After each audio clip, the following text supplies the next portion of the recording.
नमस्कार मित्रांनो, धर्मवीर चित्रपटाबद्दल काही बोलावं असं वाटलं म्हणून हा व्हिडिओ बनवत आहे। जेव्हा धर्मवीर पाहत होतो तेव्हा खरंच मनातून अशी भावना उमटली की इतके निष्ठावंत कार्यकर्ते आणि नेते महाराष्ट्राला लाभले, ज्यांना आपल्या घरापेक्षा दुसऱ्यांच्या समस्या सोडवण्यात अधिक रस होता। अशीच एक महान व्यक्ती म्हणजे आपले आनंद दिघे साहेब।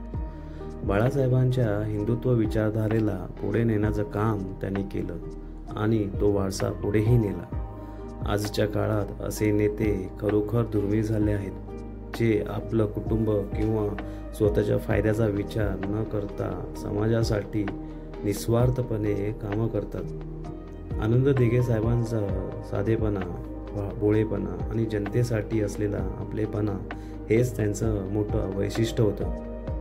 प्रत्येक अन्याय झालेल्या व्यक्तीला न्याय मिळावा म्हणून ते नेहमी पुढे असायचे। ते खऱ्या अर्थाने जनतेचे नेते होते। खरंच असे चांगले नेते लवकर जाणं हे मनाला खटकतं। अशा कर्तव्यनिष्ठ व्यक्तींचं जाणं हे मोठं नुकसानाचं असतं, पण भ्रष्ट नेत्यांपैकी कोणी गेलं तर फारसा फरक पडत नाही। हिऱ्यासारखी माणसे गेली की समाजाला खूप त्रास होतो। आजच्या काळात असे नेते टिकणं किंवा तयार होणं फार कठीण आहे। अशा महान व्यक्तींचं कार्य आणि महत्त्व जगासमोर आणणं खूप गरजेचं आहे आणि ते करत राहिले सुद्धा पाहिजे। यासाठी अशा चित्रपट निर्मात्यांचे मी आभार मानतो, ज्यांनी हा विषय समोर आणला।